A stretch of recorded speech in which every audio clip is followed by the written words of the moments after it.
झुकना सीखता है वो बढ़ना सीख जाता है। अपनी जिंदगी में झुकने का एक सूत्र बनाओ। प्रायः वो व्यक्ति घाटा खाता है जो झुकना नहीं सीखता है। याद रखना, झुकना एक ऐसी कला है जिसकी जिंदगी में झुकने की कला आ गई, वो व्यक्ति उसे बढ़ने से कोई दुनिया की ताकत रोक नहीं सकती, कोई ताकत नहीं रोक सकती। माफ करिए, झुकने वाले व्यक्ति को हमेशा नजरअंदाज किया जाता है, लेकिन वो व्यक्ति शिकार नहीं होता है, वो व्यक्ति आगे बढ़ जाता है। रामायण का एक अंश बहुत प्यारा है, युद्ध के समय का। युद्ध चल रहा था लंका में। लक्ष्मण जी को मेघनाद ने शक्ति लगाई, जैसे तैसे करके लाए सजीवन प्राण उबारे। श्री हनुमान जी महाराज संजीवनी बूटी लाकर के लक्ष्मण जी के लिए पुनः उनको जीवन दान देते और पुनः राम जी युद्ध के लिए लक्ष्मण जी को कहते। जिस दिन मेघनाद का मरण होना था, भगवान राम जी शिव पूजन कर रहे थे, तो लक्ष्मण जी की आदत थी प्रतिदिन भैया को प्रणाम करते थे, तो प्रणाम किया। राम जी प्रतिदिन आशीर्वाद देते थे, लेकिन आज आशीर्वाद ना देकर राम जी ने एक पात्र दिया, लक्ष्मण जाओ सबसे पहले जो तुमको मिले उससे कुछ भिक्षा मांग कर लाओ। लक्ष्मण जी चौंक गए, आज तक हमसे ऐसा नहीं कहा, पहली बार हमको ऐसा कह रहे हैं।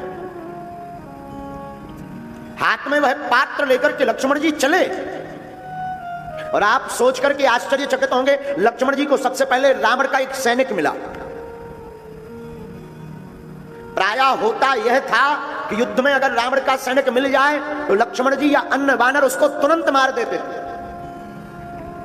लेकिन आज लक्ष्मण जी ने प्रणाम किया, दंडवत करके कहा, प्रणाम करके कहा, भैया हमको कुछ अन्न आप दो भिक्षा में। सैनिक बड़ा हंसा कि बताओ इनके पास खाने को है नहीं और युद्ध करने आ गए। लक्ष्मण जी कुछ नहीं बोले। उस सैनिक ने कुछ अन्न लक्ष्मण जी के पात्र में डाला। बहुत देर बाद लक्ष्मण जी वह पात्र लेकर वापस आए। भगवान राम जी के चरणों में पात्र को रखा जिसमें अन्न के दाने डले थे। भगवान ने कहा लक्ष्मण, राम जी ने कहा लक्ष्मण भाई आज हमें वचन दो, तुम्हें आज जो भी मिले उसके सामने अपना सिर झुकाना है, प्रणाम करना। लक्ष्मण जी समझ नहीं पाए। हनुमान जी पूरा देख रहे थे। लक्ष्मण जी ने वचन दिया, सरकार आपकी आज्ञा भला कभी टल सकती है? और धीरे धीरे भगवान ने पूछा बताओ युद्ध का कितना समय है? तो किसी ने कहा बस कुछ देर में युद्ध प्रारंभ होने वाला। लक्ष्मण जी ने पुनः दंडवत प्रणाम किया, भैया मैं जा रहा हूं मेघनाद से युद्ध करने। भगवान ने कहा जाओ विजयी भवा। याद रखना, झुकना मत छोड़ना।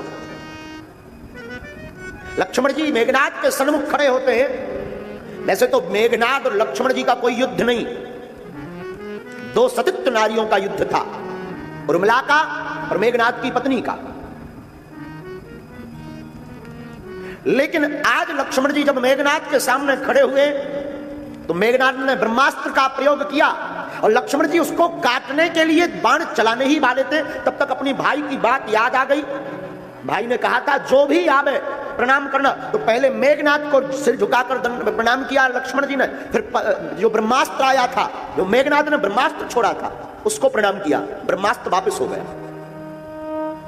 फिर पशुपात्र आया जो बहुत भयंकर होता है, कोई उसको काट नहीं सकता, लक्ष्मण जी ने उसको प्रणाम किया, वो भी वापस हो गया। यहां तक कि मेघनाद ने सुदर्शन चक्र का भी प्रयोग किया। और इन अस्त्र शस्त्रों की एक विधा है कि कोई व्यक्ति अगर नतमस्तक हो जाए तो वो प्रभावशाली नहीं होते हैं। लक्ष्मण जी ने उनके सामने, सुदर्शन के सामने अपने आप को दंडवत कर लिया और वह भी वापस हो गया। और शाम को मेघनाद मारा गया। विजयी होकर के लक्ष्मण जी वापस आए।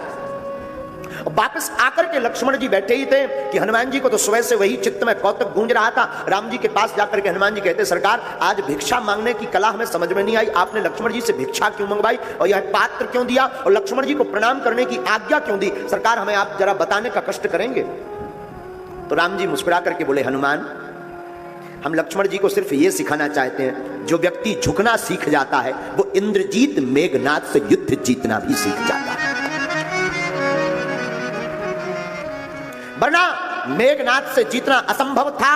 लक्ष्मण ने झुकना शुरू कर दिया तो बड़े बड़े अस्त्र शस्त्र लक्ष्मण का बाल बांका नहीं कर पाए। मेरे पागलो, ये कथा का सूत्र है, तुम अपनी जिंदगी में जिस दिन झुकना सीख जाओगे, बड़ी बड़ी विपत्तियां तुम्हारा बाल टेढ़ा नहीं कर सकती।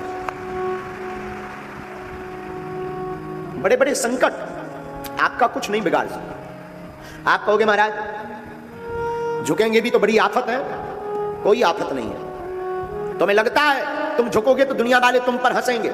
मेरे पागलो, हमें लगता है जो व्यक्ति झुकना सीख जाता वो दुनिया में सम्मान पाना शुरू कर देता है। हर जगह सम्मानीय होता, वंदनीय होता है।